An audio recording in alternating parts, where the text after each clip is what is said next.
સુરત પહેલી વાર સ્વચ્છ શહેરોની યાદીની અંદર પહેલા નંબરે આવ્યું છે।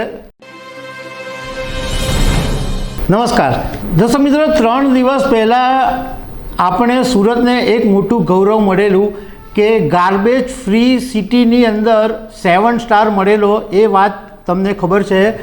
આજે બીજી ગૌરવ અપાવે એવી ઘટના સામે આવી છે અને સુરત પહેલી વાર સ્વચ્છ શહેરોની યાદીની અંદર પહેલા નંબરે આવ્યું છે।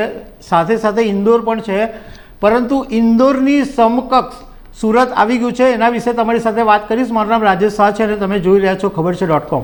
દર્શક મિત્રો, પહેલી વાર સુરત ગાર્બેજ ફ્રી સિટીની અંદર 7 સ્ટાર મેળવનારું શહેર બન્યું અને આજે 11મી તારીખે દિલ્હીની અંદર રાષ્ટ્રપતિ દ્રૌપદી મુર્મુના હસ્તે સુરત મહાનગરપાલિકાના commissioner IAS Shalini Agarwal, mayor સહિતના અનેક અધિકારીઓ ત્યાં ફંક્શનમાં હાજર છે અને ત્યાં આગળ એવોર્ડ એનાયત થયો છે। સાથે સાથે એવી જાહેરાત થઈ છે કે આખા દેશની અંદર સ્વચ્છ શહેરોમાં સુરતનો નંબર પહેલો છે। અત્યાર સુધી છેલ્લા કેટલાક વર્ષોથી સુરત બીજા નંબર પર રહેતું હતું। સાથે સાથે ઇન્દોર પણ પહેલા નંબર પર છે, પરંતુ આપણા માટે ગૌરવની વાત એ છે કે આપણે બીજા નંબર પરથી પહેલા નંબર પર આવી ગયા છે। દર્શક મિત્રો, આપણું શહેર સુરત જે છે એ ડાયમંડ સિટી તરીકે આખા વર્લ્ડમાં જાણીતું છે। સિલ્ક સિટી માટે એટલે કે ટેક્સટાઇલ માટે પણ આખી દુનિયામાં જાણીતું છે। હવે સ્વચ્છતા માટે સુરત હવે દુનિયાભરની અંદર જાણીતું બનશે। દર્શક મિત્રો, આપણું જે ગુજરાતની આર્થિક રાજધાની કહેવાય છે એવા સુરતની અંદર વર્ષે 2200 મેટ્રિક ટનનો કચરો ઠલવાય છે અને તમે જોતા હશો કે આખી રાત જે બધા સફાઈ કર્મચારીઓ છે એ રોડની સફાઈ કરતા હોય છે અને તમે જ્યારે સવારે ઘરેથી નીકળો છો ત્યારે તમને એકદમ સ્વચ્છ અને સુંદર રસ્તા તમને જોવા મળે। તમને એમ લાગે કે તમે વિદેશની અંદર ડ્રાઈવ કરી રહ્યા છો।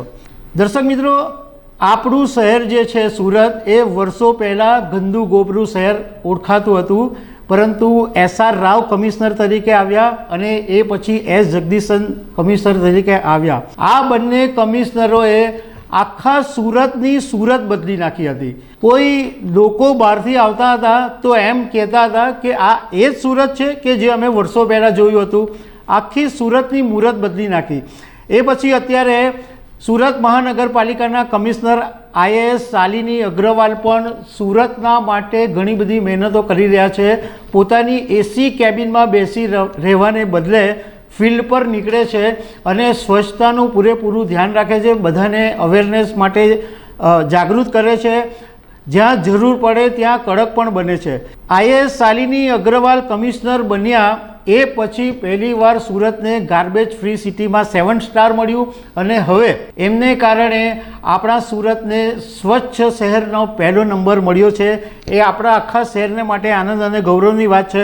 પરંતુ દર્શક મિત્રો, એક વાત હું એ કહેવા માગું છું કે શહેરને સ્વચ્છ રાખવું એ માત્ર તંત્રની જવાબદારી નથી, આપણી પણ જવાબદારી છે। કારણ કે શહેર માટે આપણને પોતાને પણ ગૌરવ હોવું જોઈએ કે આ મારું શહેર છે, મારા શહેરની અંદર હું ગંદકી નહીં કરીશ, એવું બધા લોકોએ જાતે કરવું પડશે।